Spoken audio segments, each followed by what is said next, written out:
There are men who hold your hand but never offer their heart, men who stay close enough to touch your skin, but never close enough to touch your soul.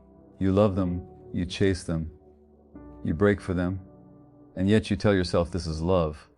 But what if the truth is not that they can't love you, but that you keep choosing the ones who won't? You hold out your heart, soft, warm, trembling, and he holds out air. He is physically present, but emotionally missing. He stands beside you like a shadow, close enough to touch, but never to hold.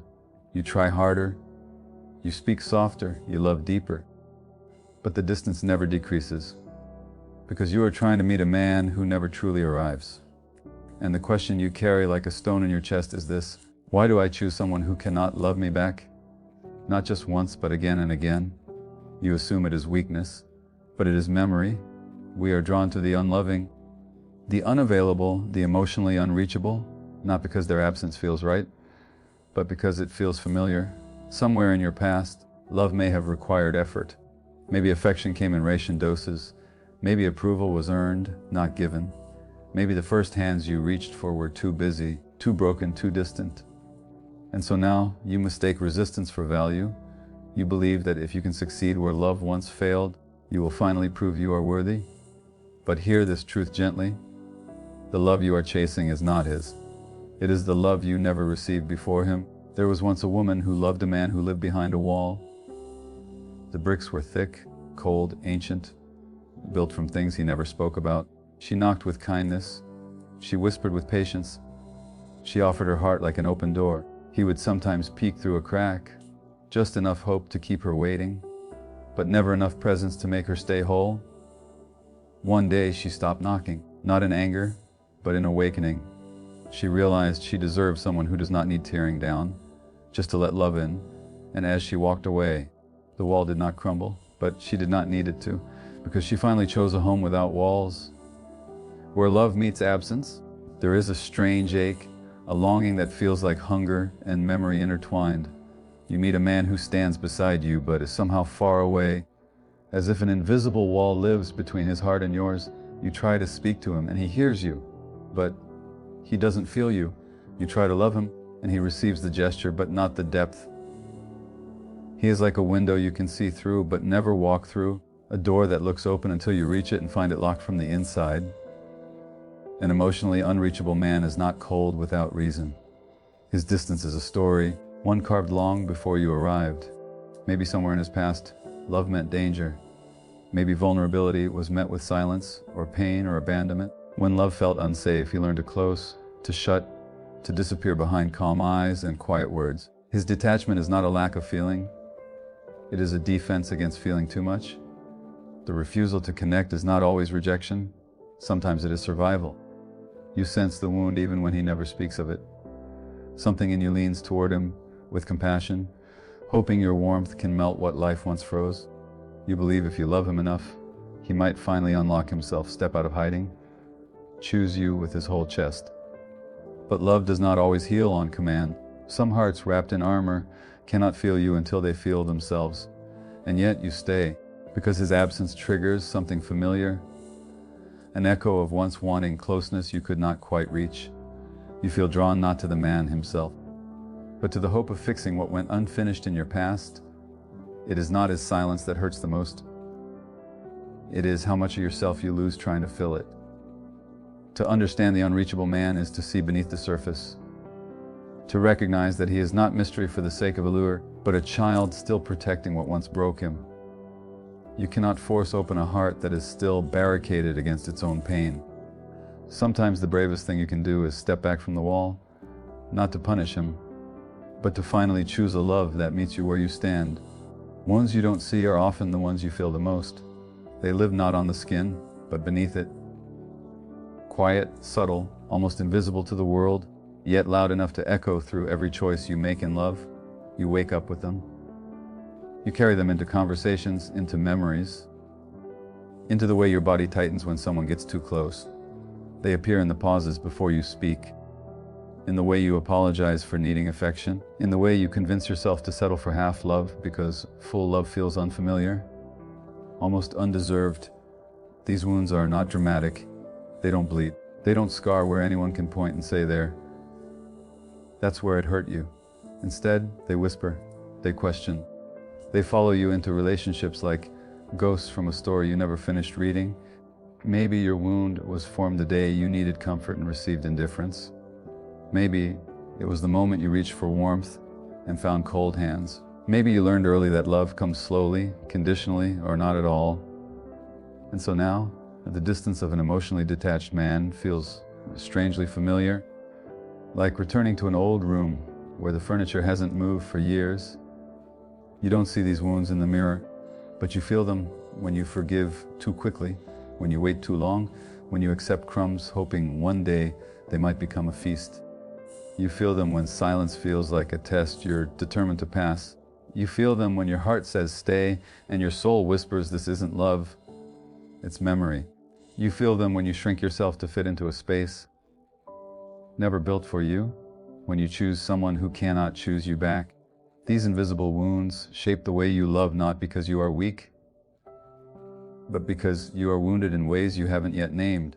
And the moment you acknowledge them, honestly, gently, without shame, you begin to see that your pain is not coming from the man who withholds, but from the part of you that still believes love must hurt to feel real. The wound does not demand blame. It asks for recognition. It asks to be touched softly, spoken to kindly, finally given the affection it has been chasing across wrong hearts. Healing begins when you stop expecting the unavailable to show up, not because they are unworthy of love, but because your wound deserves more than repetition. It deserves closure. It deserves peace. It deserves a love that does not have to be earned drop by drop. Some wounds heal not when someone finally chooses you, but when you finally choose yourself. The silent contract of pain is one you never sign with your hands. You sign it with your history, your longing, your unhealed places. It is not written in words, but in familiar feelings, in the quiet pull toward what resembles the past, even when the past has hurt you. You meet a man who withholds affection, who loves without presence, who offers more questions than answers, and something inside you recognizes the pattern, not consciously, not logically, but emotionally. It feels like home, but not the kind built on comfort. It's the echo of an old home where warmth was inconsistent, where love was earned through patience, silence, or self-abandonment. And so, without knowing, you agree to the terms. You will give, he will receive. You will try, he will retreat.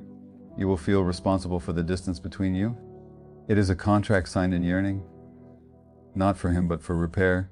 You hope that if you can finally make this kind of love work, you'll heal something unfinished in your story. If he stays, maybe it means you were never unlovable.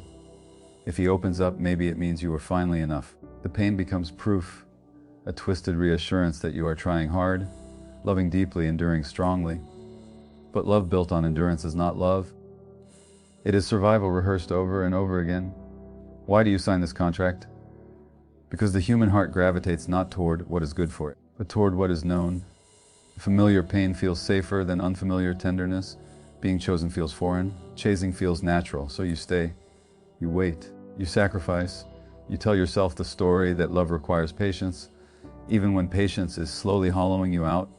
But contracts can be broken, not with confrontation, but with awareness. The moment you recognize the silent agreement, you become free to rewrite it, to choose a love that does not demand your suffering, that does not keep you knocking at a locked heart, that does not validate you through struggle. You are allowed to say, I no longer trade my peace for potential. I no longer sign pain as my primary language. I choose love that chooses me back. And that choice, simple, brave, revolutionary, is the moment the contract dissolves. Choosing yourself is not a moment. It is a reclamation, a returning, a remembering of a self you abandoned long ago in pursuit of love that never fully received you. To choose yourself is to stop building homes in people who cannot stay. It is to sit with the ache instead of numbing it with fantasy. It is to look at your reflection and say, I deserve the tenderness I keep trying to earn from others. You choose yourself when you no longer beg for emotional crumbs, when you no longer shrink your voice to avoid being too much.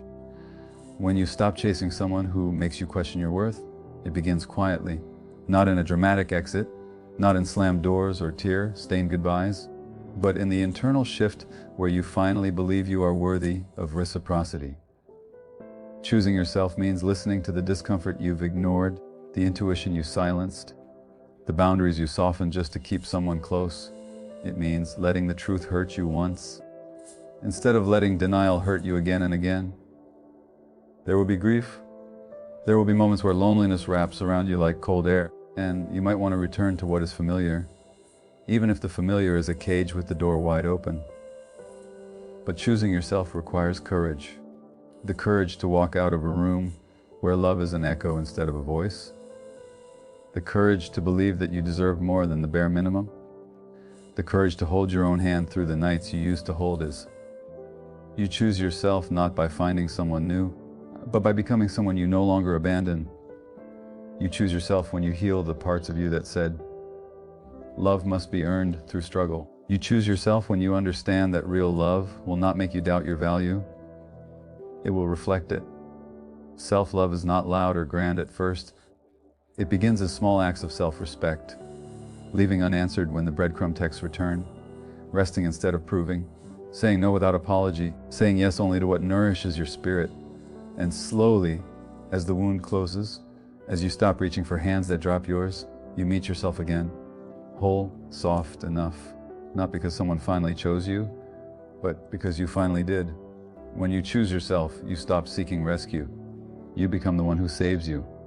And from that place of inner safety, you attract love not built on scarcity but abundance, not on fear but presence, not on hope but mutual devotion.